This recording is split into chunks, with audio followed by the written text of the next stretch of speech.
दरम्यान सरपंच हत्या प्रकरणाच्या तपासावरती रोहित पवारांनी सवाल उपस्थित केलेत। घोषणा होऊन 25 दिवस झाले तरी न्यायालयीन चौकशी नाही, यावरती त्यांनी टीका केलेली आहे। सरकार पुरावे नष्ट होण्याची वाट पाहतंय का, असा प्रश्नही रोहित पवारांनी केलाय।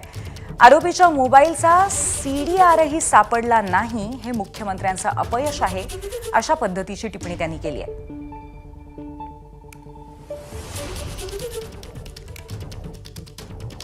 माफ करा, आरोपीच्या मोबाईलचा सीडीआरही सापडला नाही, गृहमंत्र्यांचं अपयश आहे, अशा पद्धतीची टिप्पणी त्यांनी केली आहे। आपण पाहतोय मुख्यमंत्र्यांनी न्यायालयीन तपास करण्याची घोषणा करून 25 दिवस झाले, असं एक्स वरती रोहित पवारांनी म्हटलंय।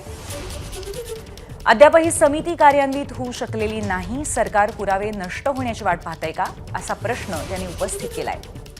विष्णू चाटे या आरोपीचा मोबाईल सापडला तर सर्व काही समोर येणार आहे। विरोधकांचे फोन टॅप करू शकणाऱ्या यंत्रणेला आरोपींच्या मोबाईलचा सीडीआरही मिळत नाही, अशा पद्धतीचा प्रश्न त्यांनी विचारलाय।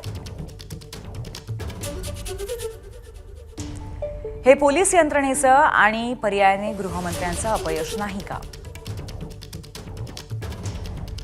देवेंद्र फडणवीस साहेबांनी आपली कार्यक्षमता तर अजितदादांनी आपला निडरपणा दाखवायला हवा।